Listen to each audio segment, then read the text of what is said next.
9th of August, 10th Sunday of Trinity. Sermon on Genesis 37, Psalm 105 and Matthew chapter 14, verses 22 to 33. The story of Joseph, which I alluded to in a sermon a couple of weeks ago, takes up just over a quarter of the book of Genesis. It's a story we've probably all heard at Sunday school, and it's been made into a highly successful musical. But don't let us just leave it there. Let's look deeper into this Bible passage.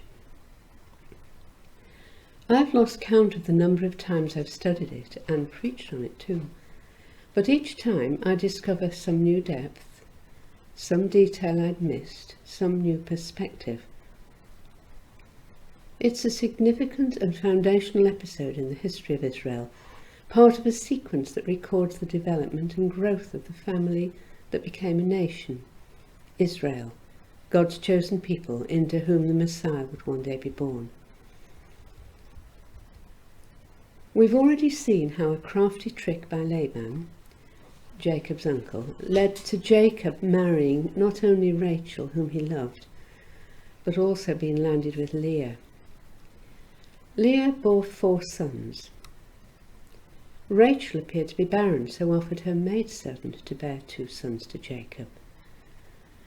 To keep ahead of the game, Leah offered her maidservant, who bore 2 more sons. And then Leah bore 2 more, and finally Rachel bore Joseph, but then died giving birth to Benjamin. 12 sons in all, who would be the patriarchs of the 12 tribes of Israel. The result of this family situation, however, was that Jacob greatly favoured Joseph over his other sons, and this led to 10 of his brothers hating him. In our reading today, we meet Joseph, the youngest except for Benjamin, lording it over his brothers, swanning around in a posh coat with long sleeves, a lavish gift from his father, which must have rendered Joseph pretty useless for any serious farm work. And he was relating his dreams, which all seemed to indicate a future time when he would be venerated by his entire family. One can imagine the hatred of the brothers would reach boiling point when Joseph was given the task of overseeing their work, reporting any deficiencies back to their father. After all, there was little else he could do, since he was trailing the long sleeves of his multicoloured coat wherever he went.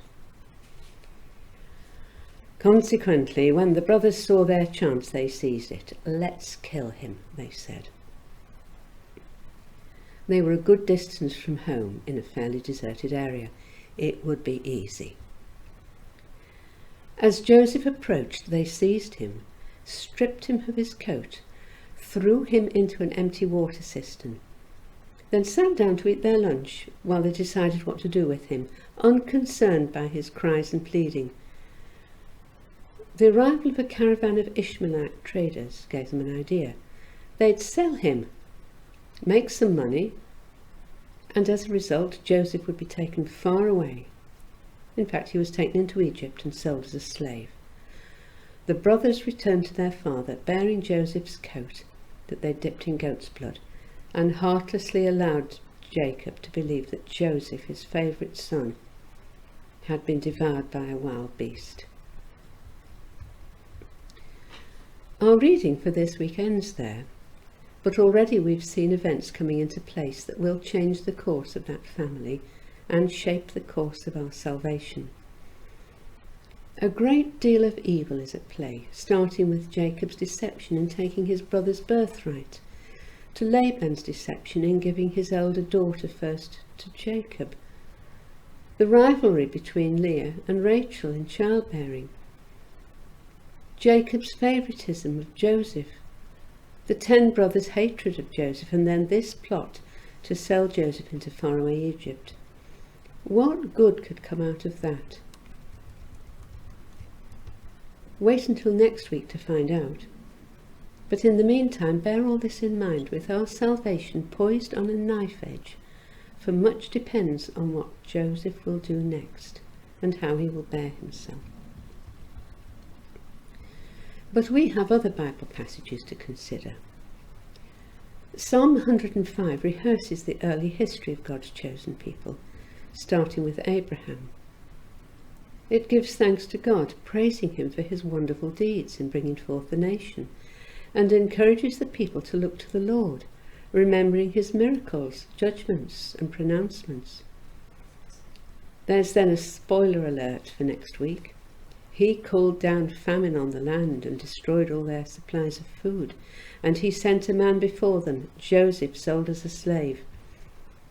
They bruised his feet with shackles, his neck was put in irons, until what he foretold came to pass, until the word of the Lord proved him true. The king sent and released him, the ruler of the people set him free. He made him master of his household, a ruler over all he possessed, to instruct his princes as he pleased, and teach his elders wisdom.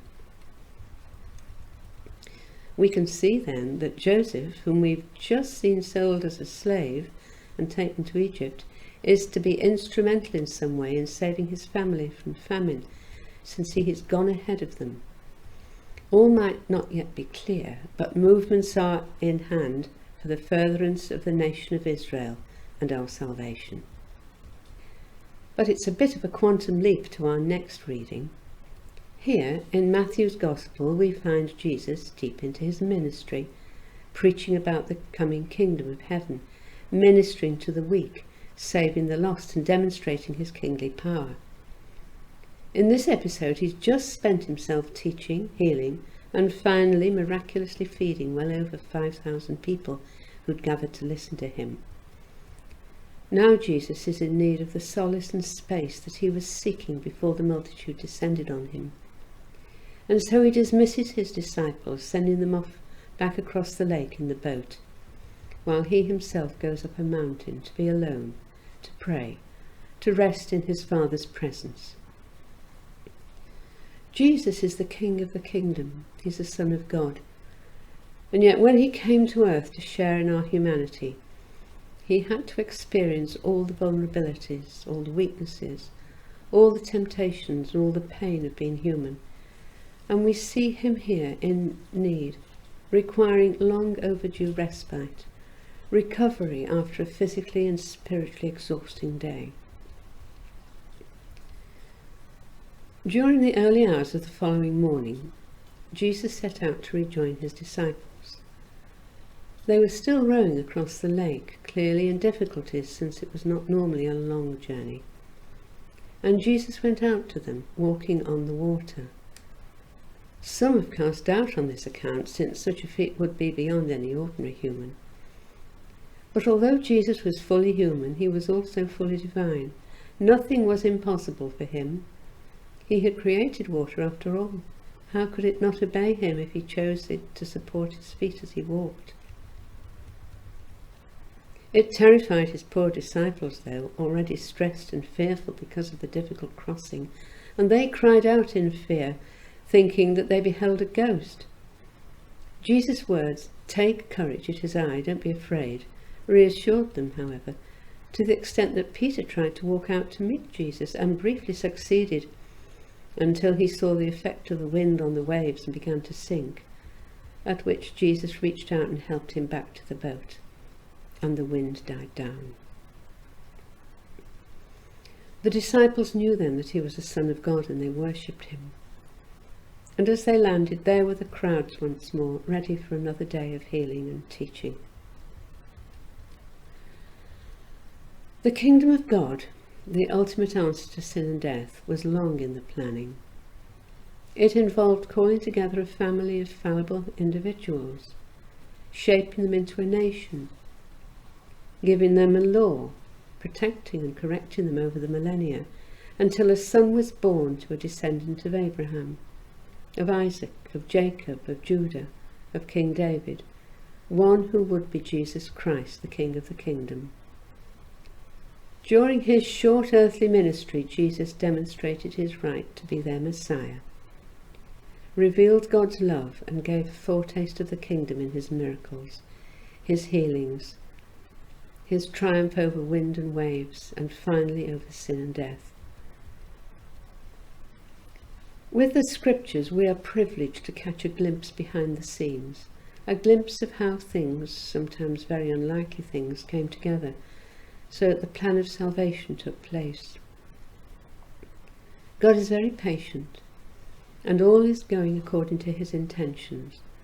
And now we're waiting for the fulfillment of the kingdom when Jesus returns in power. Next week we shall see how Joseph's story unfolded together with the role that he played in protecting the development of the kingdom. See you then.